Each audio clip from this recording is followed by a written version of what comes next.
Thank you. Ms. Hanabusa. Thank you, Mr. Chair. Thank you for being here. This hearing is about the basically the 2014 Department of Defense request for the budget. My problem is that as soon as we mention budget and what's the premises that we have in it, I'm stuck. And let me explain to you why. First of all, the assumption is that the sequester will be repealed, and that's what your budget is based on. That's one thing. You know, I mean, we assumed the sequester would be repealed before we went into this continuing resolution cycle, and it didn't. And we know what the consequences of that has been. The second part of it is that the Budget Control Act of 2011 also has a second component, which is the caps on spending. And that brings us back to a discussion we've had many times in this committee, which is what is that $487 billion that we have been promised? What does that represent? And Mr. Secretary, in your speech before the National Defense University, you called it a reduction. You said to reduce the department's planned spending by $487 billion. That sort of sounds to me like the caps of the Budget Control Act. It's like, you know, we're going to hold down our spending. And then also as part of this proposal is $150 billion worth of savings.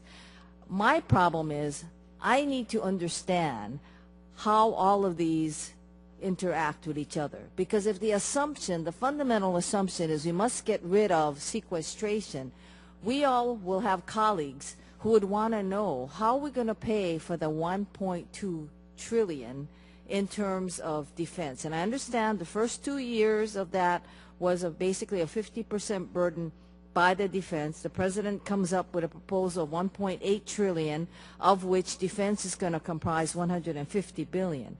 But in order for us to get all there, we're building this on a whole series of assumptions. So if you can start by first telling me, what is the $487 billion? Do you intend for that to be applied to the caps, or do you intend for that to be part of sequestration satisfaction? So where does that go? And after that, then why, if we're doing all of this, why do we still need to talk about the B word, which no one likes, which is, of course, BRAC? Mr. Secretary. Well, that's probably 3 or 4 hours worth, but let me try it this way, because you asked all the right questions, so on. Let me start with your first question, assumption that sequestration would not occur. That's the whole point, again, of why I directed a strategic choice and management review. Because, as you know, you noted it in Budget Control Act 2011, that's law. Mm-hmm. And so we are looking at that possibility, as the months tick off, the real possibility, that's what we're going to have to live with. So that's part of the review. So we're not assuming anything. That's why we've undertaken the review, partly. Second, why then, if that's the case, did you come up with a budget you did? Well, as you know, the House-Senate resolutions are essentially the same numbers for defense. So it's not that the president is out there somewhere in the ether.